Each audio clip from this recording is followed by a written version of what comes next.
ప్రస్తుతం జరుగుతున్న 2026 ICC T20 ప్రపంచ కప్లో పాకిస్తాన్ జట్టు ప్రయాణం తీవ్ర చర్చనీయాంశంగా మారింది. ఫిబ్రవరి 15న కొలంబో వేదికగా జరిగిన హై వోల్టేజ్ పోరులో భారత్ చేతిలో ఓటమి పాలవడం పాక్ క్రికెట్ వర్గాల్లో పెనుదుమారం రేపింది. ఈ ఓటమిని సాకుగా చూపుతూ షాహిద్ అఫ్రిది, మహమ్మద్ యూసుఫ్ వంటి దిగ్గజాలు ప్రస్తుత జట్టుపై విమర్శల వర్షం కురిపించారు. జట్టు ఎంపిక సరిగ్గా లేదని బాబర్ ఆజం, షాదాబ్ ఖాన్, షాహీన్ అఫ్రిదీలను జట్టు నుండి తొలగించాలంటూ వారు చేసిన డిమాండ్లు జట్టులో కలకలం సృష్టించాయి. ఈ విమర్శలు కేవలం ఆటగాళ్లపైనే కాకుండా పాకిస్తాన్ క్రికెట్ బోర్డు పారదర్శకతపై కూడా ప్రశ్నలు లేవనెత్తేలా చేశాయి. ఓటమి భారంతో ఉన్న ఆటగాళ్లకు ఈ విమర్శలు మరింత మానసిక ఒత్తిడిని కలిగించాయి.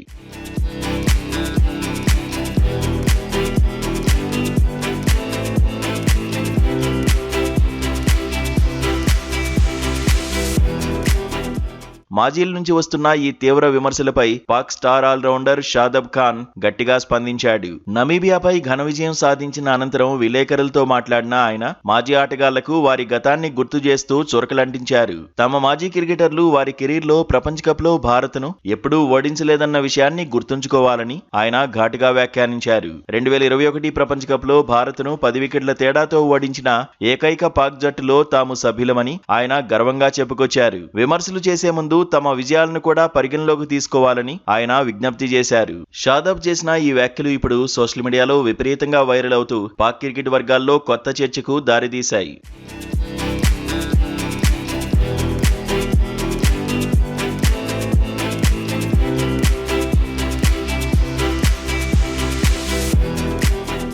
ఇదిలా ఉంటే నమీబియాతో జరిగిన మ్యాచ్లో పాకిస్తాన్ 102 పరుగుల భారీ తేడాతో గెలిచి సూపర్ 8కు చేరుకుంది. ఈ మ్యాచ్లో సాహిబ్ జాదా ఫర్హాన్ అజేయ సెంచరీతో చెలరేగ్గా షాదాబ్ ఖాన్ ఆల్రౌండ్ ప్రదర్శనతో 3 వికెట్లు తీసి జట్టు విజయంలో కీలక పాత్ర పోషించాడు. అయితే ఫిబ్రవరి 21న జరగనున్న సూపర్ 8 తొలి మ్యాచ్లో బలమైన న్యూజిలాండ్ ను ఢీకొట్టాల్సి ఉంది. ఈ దశలో ఇంగ్లాండ్, శ్రీలంక వంటి దిగ్గజ జట్లు ఉండడంతో పాక్ ప్లేయర్లు అంతర్గత విభేదాలు పక్కన పెట్టి ఐక్యంగా పోరాడాల్సిన అవసరం ఉన్న సమయంలో మాజీల విమర్శలు జట్టును మరింత కసిగా ఆడేలా చేస్తాయా లేదా అనేది రాబోయే మ్యాచ్లే తేలుస్తాయి.